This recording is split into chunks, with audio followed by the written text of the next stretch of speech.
If you were to look back 3 to 5 years from now and say that this coaching conversation with me today changed everything for you about your prep, this was the moment, what would need to happen for you?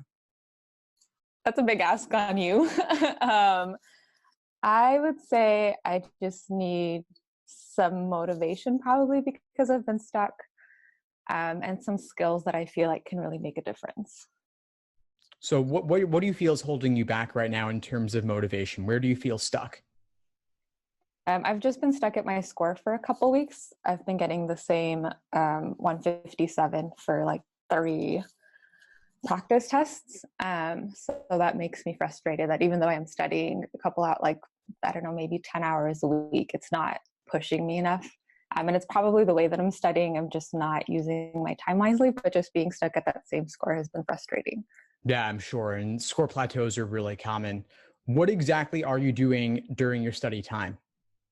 Yeah, mostly I've been using Khan Academy to go through their questions and drills because it's been free. But I bought the Power Score Logic Games Bible a couple weeks ago, and I've been going through that. And then last night I got the logical reasoning one.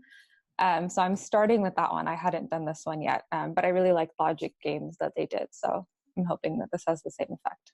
Good. And so you started using those fairly recently, right? Mm-hmm. Yeah, it can take time to find the best materials that work for you personally. And a lot of people are using Khan just because it's free. And, it could be a good starting point. It has some practice tests available for free as well. But you got to decide, how much is the LSAT worth to you? Is it worth only using free materials, or is it worth investing a little bit in the best materials possible if it could get you the score you need in the end? Yeah, I think Khan Academy got me to the point of like basic understanding, and that's why I'm stuck at this score. So to push past that, I need to invest a little bit more and get more specific. And there's a reason people ask you to pay for things, is because they put a lot of work into it. So I get it. So it's worth investing in a little bit. Sure. Now, so you told me a little bit about the materials that you've been using, but what exactly are you doing during your study time with those materials? And I assume you also have some LSAT exams, right? You have some practice tests? Yeah, so Khan Academy has 10 of them, and then I bought a set of prep tests, 72 to 81, just because it didn't overlap too much with the ones that they had free online. So I've been doing one test every weekend. Like on Saturdays, I've been taking a practice test. And then in the mornings when I study, I pick a topic for the week. So this week I've been doing games, and just doing a couple games and then going through and analyzing why I got them wrong and trying to review them. Good. So what does your review process look like? Probably not as thorough as it should be. I only review the ones that I get wrong, and I know that it could be helpful to review the ones that I get right too. And I think what's been difficult for me is Khan Academy tells you exactly under each question choice why it was wrong. And part of the process of learning is I need to figure that out myself. But since it's right in front of me, I'm like, oh yeah, that makes sense. That's why that one was wrong. It's not as thorough as it should be. I know that. Yeah, it sounds like you know exactly what you could be doing differently already. Yeah. As a crutch, right? Yeah. So if you were to, let's say you put Khan Academy aside, or you just focus on the exams themselves and your practice tests as well, what could you do after going through an exam to review it? So after going through an exam to review it, I should really, I've listened to enough of your podcast to know, but I should really go through every answer choice and figure out why it's right or why it's wrong, not just the one that I picked. And, I should go through every single one. Yeah, and that takes time. It takes a lot of time. Yeah. And so maybe 10 hours a week, could you bump that up a little bit? I could, yeah. I can get some hours in after work as well, since I've only been doing before. So I can do some hours after work. Nice. And when are you taking the exam? October. I signed up for September, but it's not a good idea just because I have a huge event the day before that I didn't think about when I signed up for it. And I'm not going to be at my best for that test.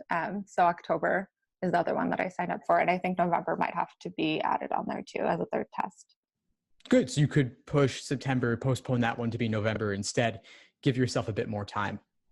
The date to change it was this week and I missed it, but I can add on a third one. I think I'd still have to take September because I can't change it. But yeah, Something really weird happened with LSAC recently. They've been screwing around with a lot of things, and so I know that they pushed the postponement deadline earlier, along with moving the July score release earlier as well, which they really should not have done. And so I do think it's worth reaching out to them, give them a call or email them, and if you don't like your answer, call them again. Maybe they'll give you a different answer the second time. And it's worth seeing if they'll be a little bit flexible on that, because they snuck in that change and it really wasn't the right thing of them to do. Okay, I'll give them a call and maybe they'll be really nice about it. Maybe. You never know. It never hurts to ask.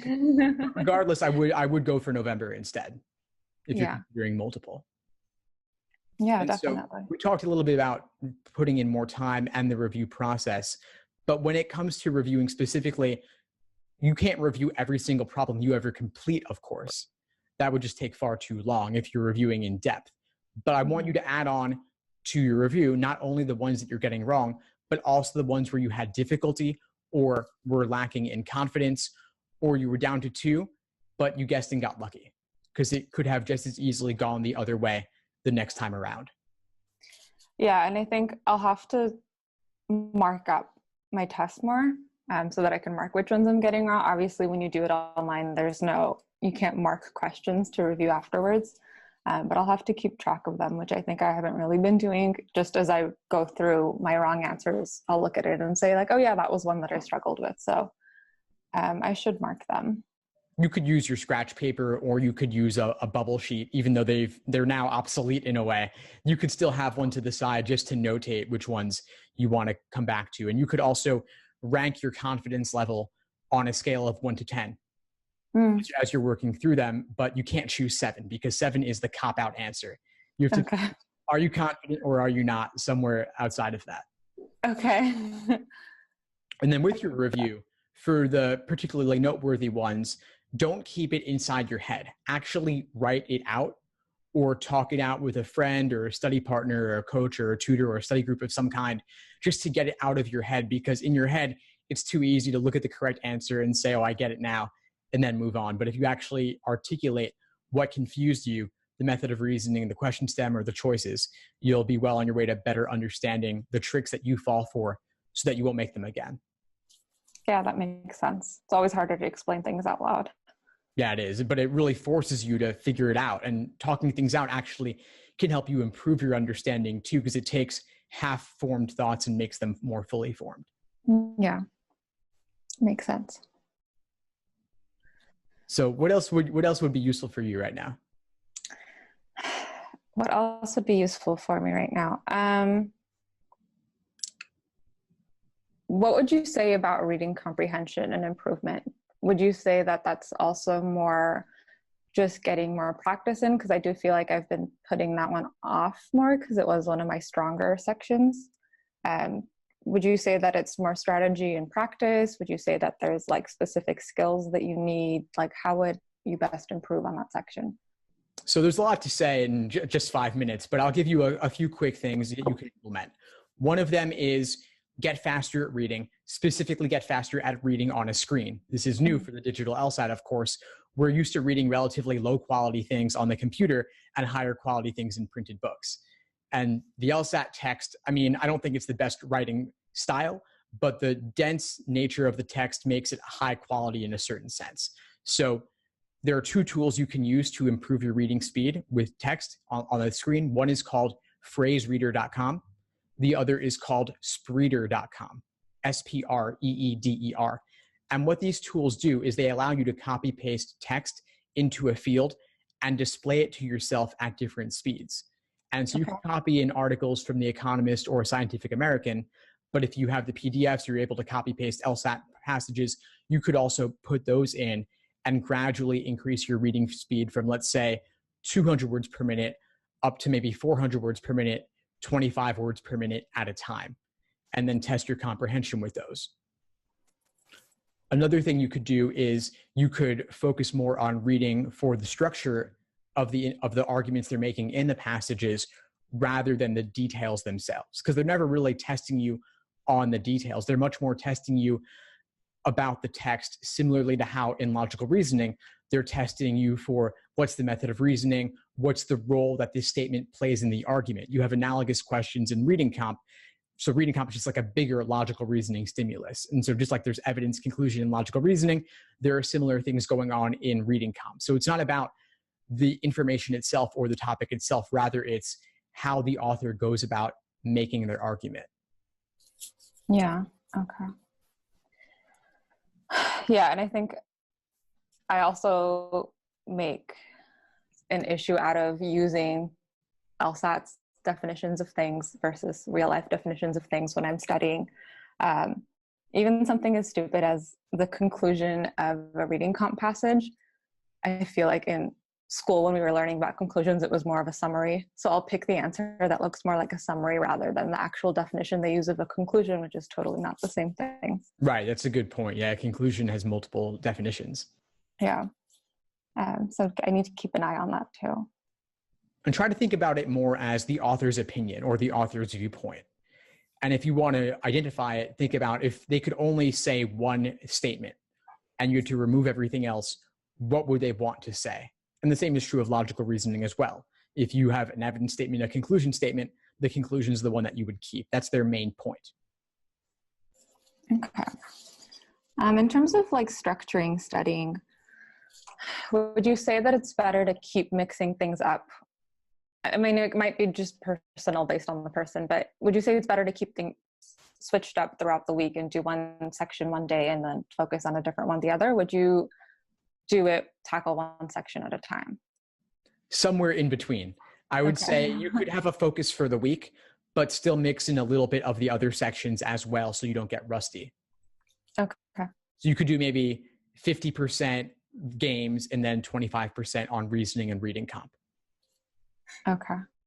Taking notes on the side. Of course. I want to ask you before we sign off, what's the biggest insight you got from our session today? What is the biggest insight I got from our session today? I know that I knew this already, but I need to review better. I need to be more thorough with my review time and spend more time reviewing than I do actually taking the test. So I think that's a big insight, which I've heard over and over, but I feel like you telling me personally was more like, you really need to get on that. So that's definitely something that I need to implement immediately. Awesome. So go out and make it happen. Yeah. Thank you so much for your time. I really appreciate it. It was a little boost of motivation for me. Awesome. So say, keep at it.